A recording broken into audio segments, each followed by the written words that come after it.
Welcome to Everyone Racers. A show designed for the world of low-dollar racing and oddball car culture. It doesn't matter what kind of limit champ or lucky track dog league you run. SCCA or NASA, we won't discriminate.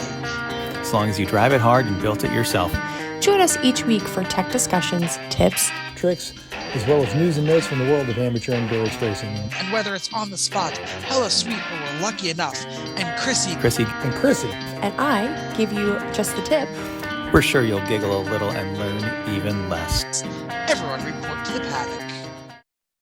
There we go. All right, we're back. We're back to it. Hey, we're Special report, special update. Yeah, sorry I'm late. Hey, Chris, what's happening? You're a little late. We didn't expect you for the show anyway, because we knew you'd be driving. Not even a little bit. So we've told the listeners what was happening. Why don't you give us a quick update? Well, the car ran great for 250 miles. Like, fantastic. Wonderful drive.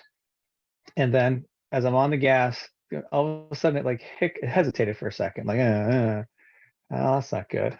And then it was okay. And then later on, I got back on the gas harder and it did the same thing. And then over the course of 20 minutes. Would you call it a stumble? Well, eventually you get into the gas hard enough that eventually it just won't do anything. It's like it stops. So as I'm gradually rolling into the gas, it'll just not accelerate anymore. And if you back off the gas and start again, it'll work. So it gets progressively worse to the point where you're barely cracking open the throttle and you're driving, like you're gaining speed down the hills to be able to get up the other side because you only can open the throttle this much. And so it was getting worse. And eventually I stopped and just went to the bathroom, popped the hood, looked around, didn't really see anything wrong. And I said, well, I don't think it's a fuel filter because that's brand new. And also the tank I had about a year ago, I had it completely open and wiped it out by hand. So I know the tank is clean and it has a rubber liner in it too. So it's not like more rust has accumulated. There's nothing in there. So, all right, it's not that. So I thought, well, if it's not spark, it seems like fuel to me. And what tells the fuel injection system how much fuel to give it is the throttle position sensor. So I wiggled the throttle position sensor. Seemed okay. Shut the hood, got in, drove great for 50 miles. And then it started again. And it got worse and worse and worse. So I stopped again. Did the same thing. Let it sit for 5 minutes. Wiggle the TPS. Look, make sure nothing else is leaking. I don't see any fuel leaks anywhere. I don't see any problems anywhere. Everything looks perfectly fine. Started up, ran great. Made it 40 miles until it started to break up a bit, but nursed it for another 20 until I got to a good rest stop to be able to stop and let it sit. Didn't even wait as long this time. Started up, ran fine. But then it started to break up again a little sooner, but I made it to the K-Pass. So now it's out here. So through thinking about it, talking with people on Slack and whatnot, I think it's TPS seems most likely, throttle position sensor. And also the ignition coil and ignition module are kind of known GM things that I did not replace. So I found all three of them that the local AutoZone would deliver to the house tomorrow. So I just did all the above. And plus the local Napa had two of the three. And so I just did those two because that I want to make sure somebody gets them.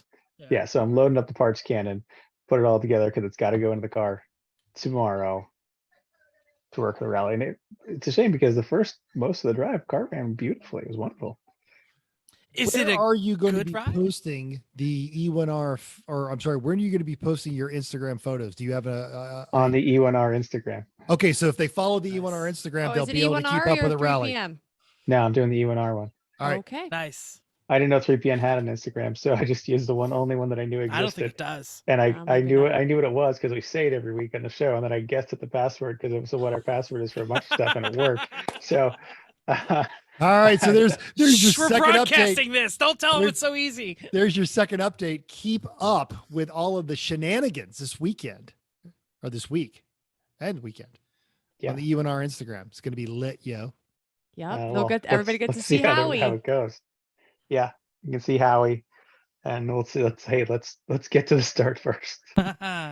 It's one of those things as I'm driving along, I'm thinking, all right, who do I know along this route or nearby this route who I know enough who could let me at least have the car there to work on it, things like that. It's doing those mental calculations. But like We've all through been there. Connecticut. What? Yeah. there's What are the not a highlights of the whole route? lot.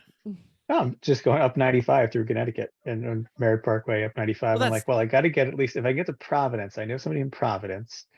All right, if I can get like past Providence, all right, I know there's a Lemons guy. The guy sold the Yukon to AJ. He's in Bridgewater. I was like, he'd help me out. All right, so I'm like, I'm getting figuring out people along the way. If I get past that, like I'm just close to the Cape. I'm just gonna go. Alan's in Connecticut somewhere. Alan's in I don't know Danbury, where. so he's Danbury, too far. I had already far. made it well past then, and it was run fine. Yeah. So yeah. No, I meant for the rally. What's the loop of the rally? Oh, starts in Boston area, goes to generally to the Albany area, but for day one. That's a lot of trip for day one. If you go straight, it's 200 miles. Oh, Not a okay. big deal.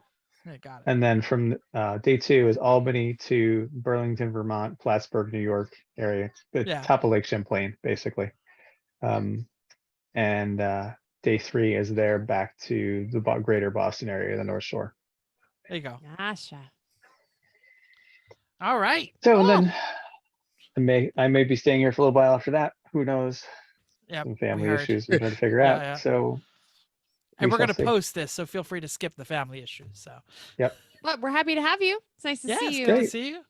Nice Glad I'd be watching the Instagram. Hey, and everyone out there, shout out the Instagram. Please like and comment, share, because we want that to spread out there. Yep. Have fun. All right. Thanks for tuning into this brief update. We'll see you on the road, everybody.